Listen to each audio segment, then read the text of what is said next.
Right now, I'm in the Fremont-Wainema National Forest, just north of Beatty, Oregon.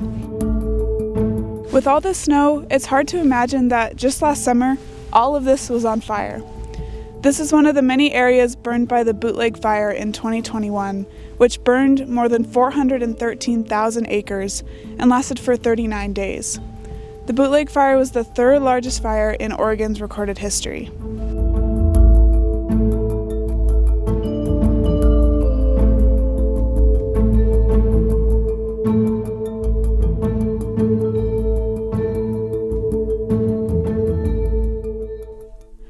It's a fact. Wildfires are burning longer and hotter than they were just a few decades ago. We kind of talk right now in terms of fire years rather than fire seasons. It's about 20 days, additional days of fire season per decade over the last 4 decades. Unprecedented droughts in the western United States are literally adding fuel to the fire.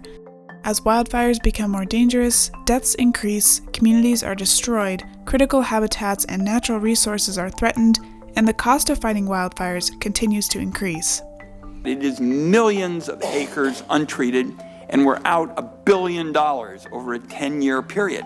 This just cannot continue. Back in the early 2000s, fire professionals noticed that we needed a better plan to address wildfire. Really, the goal was to put out all fires as soon as they started and not let them consume any vegetation. That just creates fuel to increase the intensity of the fire that does start. And so, in 2010, the National Cohesive Wildland Fire Management Strategy was implemented. Let's break that down. Essentially, the strategy consists of 3 main goals: resilient landscapes, fire-adapted communities, and safe, effective wildfire response. Let's first look at resilient landscapes. The Wildland Fire Leadership Council states that under this goal, landscapes, regardless of jurisdictional boundaries, are resilient to fire, insect, and disease disturbances. One way to work towards this goal is to use prescribed fire. This might seem a little counterintuitive. Aren't we trying to prevent fire? The truth is, routine, controlled burning can help maintain ecosystem balance and lead to less severe wildfires in the future. The crucial thing is to do prescribed burns. Prescribed fire. Prescribed fire. Controlled burns. Prescribed fire is an example of a fuels treatment, which can affect wildfire likelihood and intensity.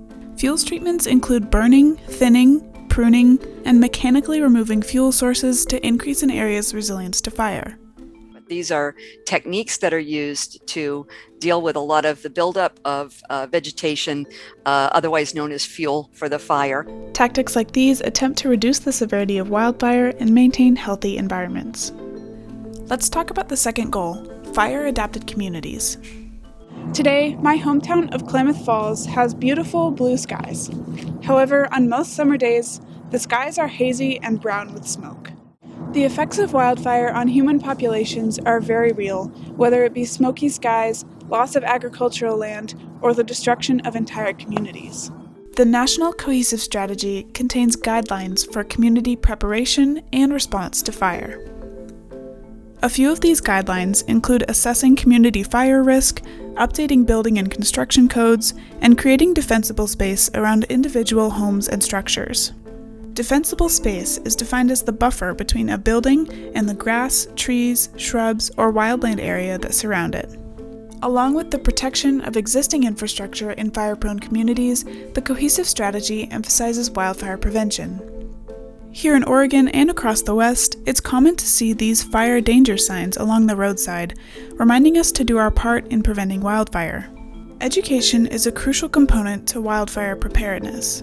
The government website wildfirerisk.org aims to help communities understand, explore, and reduce wildfire risk. For example, using the Explore tool, a quick search allows me to find a map of my county and its fire risk.